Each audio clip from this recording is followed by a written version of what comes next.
What's that? We are on. Wow, sure. What is up, Steve? What's up? This is what I've been waiting on. Right. Which is what? Jimmy. Oh. We're talking Scotty. I couldn't grow it long enough. I had to cut it. Oh. It is what it is, bud. He said he's growing long. You saw that. You saw a picture of him. Yeah. The wood burning looks awesome, by the way. Yeah. Fucking awesome. Harris Farm's about to roll out with your big sweet strawberries. Canadian Comics, Gerald, Suzanne, Chris, Booker, Lillian, all of them. Two girls from Russia, whatever. Yeah. Leave your crane alone. What happened? Leave your crane alone. Right. I had to say that. I said it like a drunk dude. Leave your crane alone. Oh, Quit picking on them. No, so what's been up at the relevance stage? We got. Well, everybody knows that Hooper sold his. Yeah, Hooper's 24. Oh, not 25, but 24. Did I tell you, Steve-O, this is news?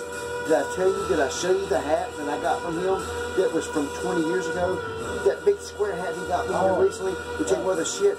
I saw an old retro hat, the real good hat, mesh hats he had made that fits perfect, that was underneath everything in the shelf that we moved out, and he let me have it. So I have a hat that he bought the first year, that's badass, and the uniform to retire. Wow. Yeah, man.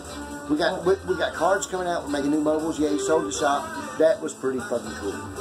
Yeah. Right. Yeah, sold the shop. But we're going mobile. We're going mobile. Right. I don't know how much. Help guide me, but I gotta keep my mouth shut. Right. But after too much more today, maybe I don't know. Don't drink up there, maybe. That was horrible advice. Well, you have no idea what this is? I thought it was Jimi Hendrix. I found this. It's that antique ball. What?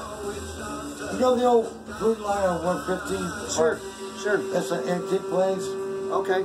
Well, yeah, I can find CDs in antique stores now. I know, that's crazy. Yeah. That makes, what are we? Yeah. Are we ancient? I don't know, but at least Tribute to Elmore. He's got some. Yeah, so this is what song is this? This is song 2. This is Tribute to Elmore by Eric Clapton. There you go. Then the next one is. Well, show the viewers. Hang on, guys. We'll turn it around. It's like you bloody hell. Yeah. If your football club comes anywhere near, I don't care if you're Manchester United, who's my favorite team, or Barcelona for Christ's sake. But if you guys come from across the pond to us to beat us at Charlotte FC, you got a fight on your hands. Well. Yeah, I got soccer rights now, Steve. I got football rights. The opening game is LA Galaxy. We're gonna whoop your ass. Oh boy! No offense to his pop and family up in Whittier. We're gonna whoop at. Forget that 3. Forget that 3-goal loss that we just had last week against Washington. Right. We're gonna come out and show an ass. You know what? Good game. You know what? We're gonna have a bad. Ericsson Stadium. And LA Galaxy hired $15-20 million players at one time. Well, they've been around for quite a while. Sure they have. Los Angeles. Y'all ain't been around as long as Carolina Lightning was back in 83. Carolina Lightning won the USFL whole shebang. And I ain't talking about the chips that you got in prison either. I'm talking about the whole shebang. And guess what? My dad took me to Memorial Stadium in Charlotte with a rock stone wall. It's still around there to this day. Wow. And I got autographs from them. You saw them play? I saw them play. So some of the rednecks who thought football was just for the burning bulls got to go to see real Pele's kicking the ball. Well, look up, like I say on the computer, about the history of Charlotte. I looked it up. Remember, I was here that day and I looked up and I showed you the championship. Like that was the year we went on and they won it all. That was great. Yeah. By the way, I gotta say this. My mom, I'm not a mama's boy, but my mom, and normally she's not gonna take, but she bought me the coolest little playback speaker that we got basically. I call it Yeah, I know. Well, unfortunately, the blue tube or blue boob or whatever. We've had 2 of them. One I stepped on. Well, my friend Ray gave me a nice JBL. God rest the JBL. Yeah, it was the worst slap out. Sorry, you see how I done that? You see how quick that was to the cross? Yeah. But no, that thing sounded great. Yeah, so we went to work the other day over to Alex. Shout out to. Oh, you know what? I never thought I'd do this, but I'm gonna do it, Steve. Can I? Oh, this is a good song. Yeah. Which one's this? It's called Freight Loader. Who's by who? Jimmy Page? I thought it was Jimmy Page. Yeah. Yeah. So here's the deal. Looking over Yardbirds type. Anyways, yeah. So yesterday, and I know you've heard this story. Sorry, sir. And I'm not trying to be dogmatic, but yesterday was a cool day for me. Yeah. Because if you're anywhere from any part of the United States that knew anything from when the Truck Series hit the ground running. Oh, right. And even, Ron Hornaday, but even when he had Joe Nemechek's brother, I gotta remember, sorry I don't remember his first name, got killed at the Fontana race. Oh. To where you knew they were punching holes in the draft, and they were going quicker than the Cup cars were. Right.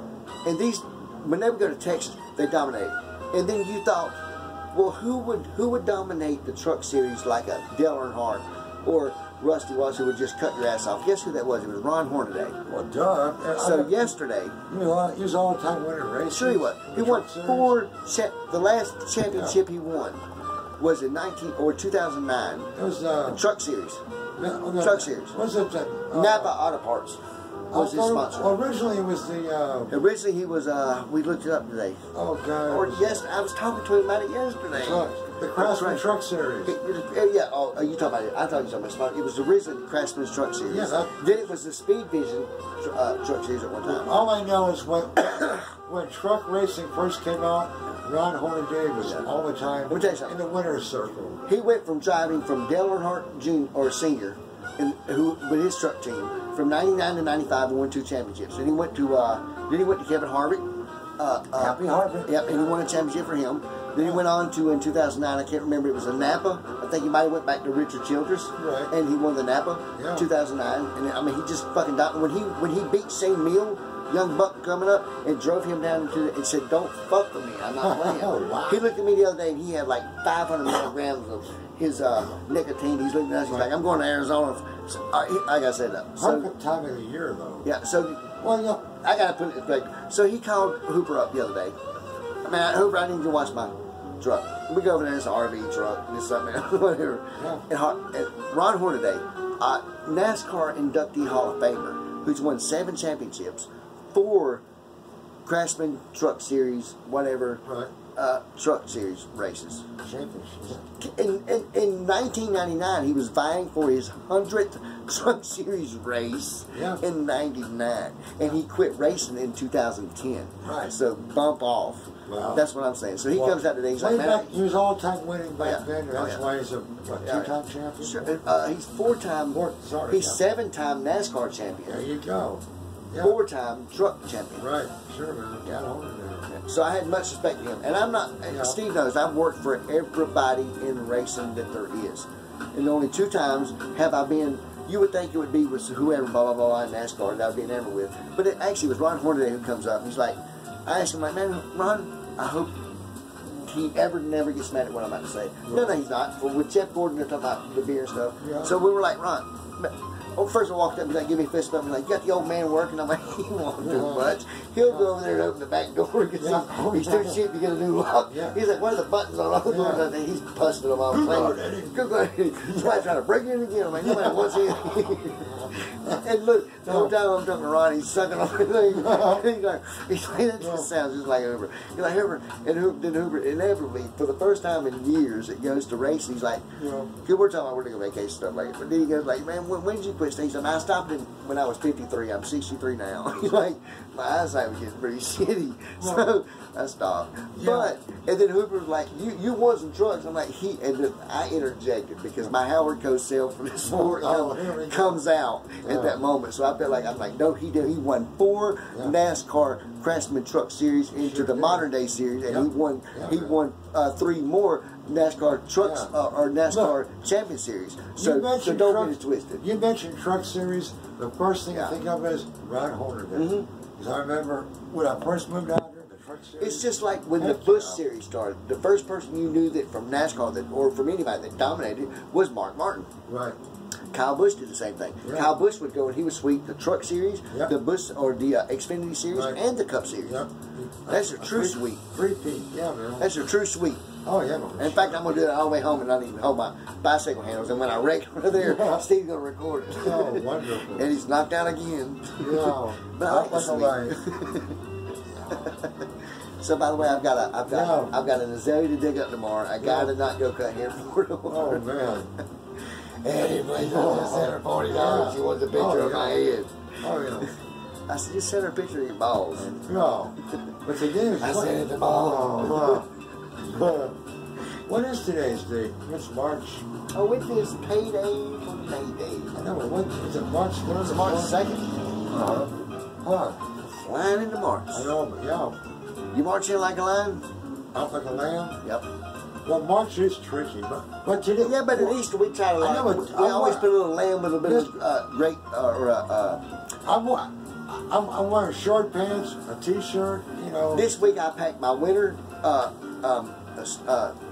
attire. Then I got my flip-flops, my shorts, my